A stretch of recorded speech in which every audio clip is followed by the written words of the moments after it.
অসম মহিলা আয়োগ আৰু অসম চৰকাৰৰ মহিলা আৰু শিশু বিকাশ বিভাগৰ উদ্যোগত ৰাজ্যজুৰি বিশ্বাস যাত্ৰা। ৰাজ্যিক মহিলা আয়োগৰ অধ্যক্ষা আঙুৰলতা ডেকাৰ নেতৃত্বত কেইবাগৰাকী যুৱক-যুৱতীয়ে মটৰচাইকেল ৰেলীৰে বঙাইগাঁও জিলা আয়ুক্ত কাৰ্যালয়ত উপস্থিত হয়। বিশেষকৈ মহিলাসকলক মানসিকভাৱে সজাগ সচেতন কৰা, বাল্য বিবাহ ৰোধ কৰাৰ উদ্দেশ্যেৰে এই যাত্ৰা আৰম্ভ কৰিছে বুলি মন্তব্য আঙুৰলতা ডেকাৰ।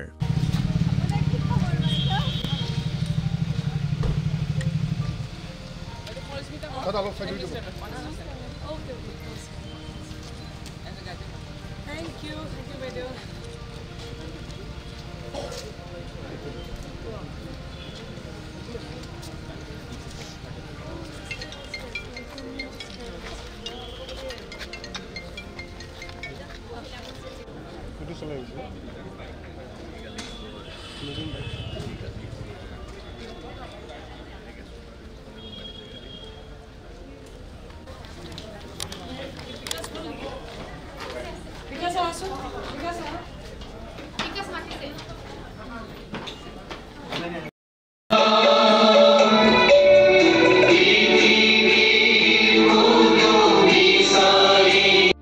Honorable Chairperson, Assam State Commission for Women, members of the Commission, Manivayo, and invited guests. I would like to take this opportunity to present. মহিলা আয়োগৰ উদ্যোগত আৰু আমাৰ অসম চৰকাৰৰ মহিলা আৰু শিশু বিকাশ বিভাগৰ সহযোগত আমি মহিলাসকলৰ সুৰক্ষা নিশ্চিত কৰাৰ ক্ষেত্ৰত আমি কেইটামান বিশেষ বিষয়বস্তু লৈ আমি বিশ্বাস যাত্ৰা কৰিছোঁ বাইক ৰেলীৰে। আগে পিছে এনেকৈ অসমত বা আমাৰ ভাৰতবৰ্ষৰ কোনো ৰাজ্যত এনেকৈ বাইক ৰেলীৰে হোৱা নাই। আমি এই অসম ৰাজ্যিক মহিলা আয়োগৰ এই যিটো বিশ্বাস যাত্ৰা আছে ইয়াৰ জৰিয়তে আমি আমাৰ জিলাসমূহত ব্লকসমূহত যে মহিলা আয়োগৰ এটা মহিলা কোষ থাকে সেইবিলাক শক্তিশালী কৰাৰ ক্ষেত্ৰত আমি ইয়াতে জিলা প্ৰশাসনৰ লগত বহি আছোঁ। দ্বিতীয়তে আমাৰ হেল্পলাইন নম্বৰ আছে 181, বহুত সংখ্যক মানুহে আমি নাজানো, সেই 181 নাম্বাৰটো আমি লৈ গৈ আছোঁ। তৃতীয়তে আমাৰ মহিলা আয়োগৰ তৰফৰ পৰা এটা নাম্বাৰ এটা আমি মুকলি কৰিছোঁ, BSNL নাম্বাৰ এটা 9435196263। এই নাম্বাৰটো আমি ৰাইজৰ মাজত মুকলি কৰি আছোঁ।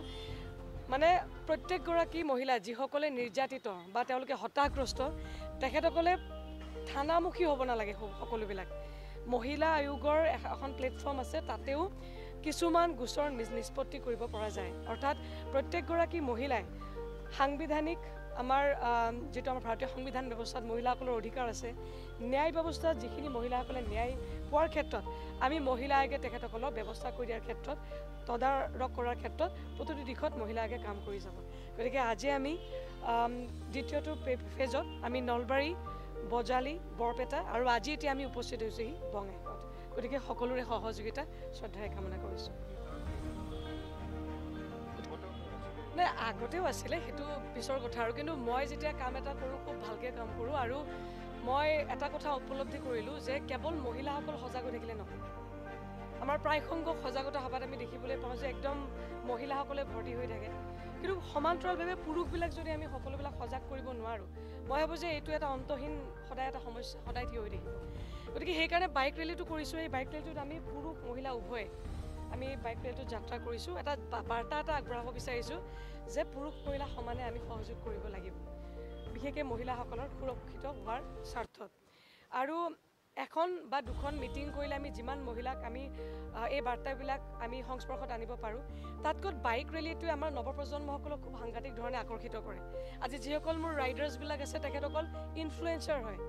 আজি মই এখন মিটিং কৰিলে যদি মই 200 মানুহ বা 300 মানুহক আমি বাৰ্তাটো দিব পাৰিম, কিন্তু মোৰ যিসকল ইনফ্লুৱেঞ্চাৰ আছে তেখেতসকলৰ ফলোৱাৰ্ছবিলাক বহুত বেছি আৰু তেখেতসকলে যুৱ প্ৰজন্মক কানেক্ট কৰে। সেইকাৰণে 181 নাম্বাৰটো মই তেখেতসকলক সেইকাৰণে মই যাত্ৰাটোত লৈছোঁ, যাতে কলেজত পঢ়ি থকাৰ পৰা আৰম্ভ কৰি স্কুলত পঢ়ি থকাৰ পৰা আৰম্ভ কৰি সকলো নৱপ্ৰজন্মই যাতে এই বাইক ৰেলীটোত তেখেতসকলে মানে এটা সংযোগ হ'ব পাৰে।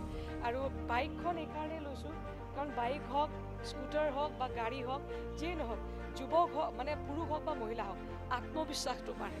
গতিকে এটা উদ্দেশ্য লৈ আমি যাত্ৰাটো কৰিছোঁ। আৰু প্ৰত্যেকগৰাকী মহিলাই হওক পুৰুষেই হওক আত্মবিশ্বাসেৰে জীয়াই থকা, স্বাভিমানী ভাৱেৰে জীয়াই থকাটো আমি সকলোৱে বিচাৰোঁ। গতিকে এইটোৱে যাত্ৰা। এতিয়ালৈকে আমি 9খন জিলা আমি কভাৰ কৰিম অহাকালি আমি কোকৰাঝাৰলৈকে যাম আৰু এতিয়া আমি জিলা প্ৰশাসনৰ লগত বহিম যেহেতু মহিলা আয়োগৰ আমাৰ মানে সম্পূৰ্ণ নৰ্থ ইষ্টত আমাৰ সজাগতাটো বহুত বেছি কম আছে গতিকে সেইকাৰণে বাইক ৰেলীৰে আমি কৰিবলগীয়া হৈছে যাতে মানুহৰ চকুত পৰে যে আমি এই যাত্ৰাটো কিয় কৰিবলৈ লৈছোঁ নাই ইতিমধ্যে এটা আমাৰ কাৰণে বহুত ডাঙৰ কথা যে অসমৰ মাননীয় মুখ্যমন্ত্ৰী ডক্টৰ হিমন্ত বিশ্ব শৰ্মা ডাঙৰীয়াদেৱে ইতিমধ্যে বাল্য বিবাহৰ ক্ষেত্ৰত যিটো সিদ্ধান্ত গ্ৰহণ কৰিলে ভাৰতবৰ্ষৰ কোনো ৰাজ্যত কৰিব পৰা নাই গতিকে তেখেতসকলে এই ষ্টেপটো লোৱাৰ ক্ষেত্ৰত আমাৰ বহুত কেইটা মানে বহুত ঠাইত ইয়াৰ সজাগতা আহিছে কিন্তু আৰু সজাগতা কৰাৰ প্ৰয়োজনীয়তা আছে গতিকে মই ভাবোঁ যে ইয়াৰ উপৰিও আমাৰ কেইদিনমান আগত যিটো বহু বিবাহ ৰোধৰ ক্ষেত্ৰত যিটো ডাঙৰ এটা সিদ্ধান্ত গ্ৰহণ কৰিলে গতিকে মই ভাবোঁ যে এইবিলাকেও আমাৰ মহিলাসকলক স্বাভাৱিকতে ভিতৰৰ পৰা শক্তিশালী কৰিব আৰু সাহস প্ৰদান কৰিব মই এতিয়া মেডিকেল কলেজবিলাক মই এতিয়া ভিজিট কৰি আছোঁ মেডিকেল কলেজবিলাকত এতিয়াও 13 বছৰ 14 বছৰ মানে 15 বছৰ তেনেকুৱা ছোৱালীবিলাক এতিয়াও মানে গৰ্ভৱতী হৈ আছে মানে কম বয়সত বিয়া হৈছে মাতৃত্বৰ বোজা কঢ়িয়াইছে যিটো মানে সন্তানৰ কাৰণে ঠিক নহয় মাতৃগৰাকীৰ কাৰণে ঠিক নহয় আৰু আহি থকা ভৱিষ্যতটোৰ কাৰণে ঠিক নহয় গতিকে সেইবিলাক আমাৰ গাঁৱে ভূঞে কৰাটো বহুত বেছি প্ৰয়োজনীয়তা আছে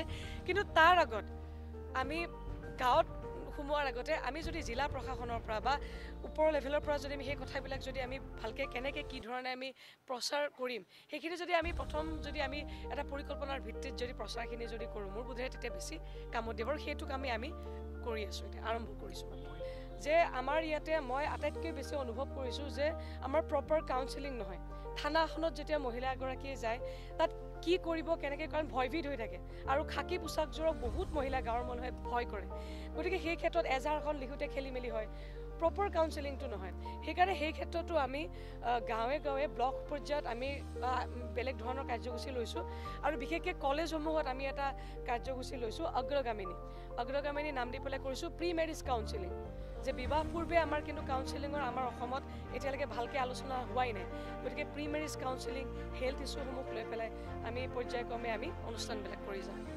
এখন আৰক্ষী প্ৰশাসনৰ লগত বহিম তাৰপিছত ওৱান ষ্টপ চেণ্টাৰ আৰু ইয়াতে শক্তি সদন আছেনে নাই মই চাওঁ আৰু আমাৰ ইয়াতে জেল আছে কি আছে যিখিনি আছে য'ত মহিলা সম্পৰ্কীয় আমাৰ বিষয়বিলাক থাকিব সেইখিনি আমি আজিৰ দিনটোৰ ভিতৰত ভিজিট কৰিম ধন্যবাদ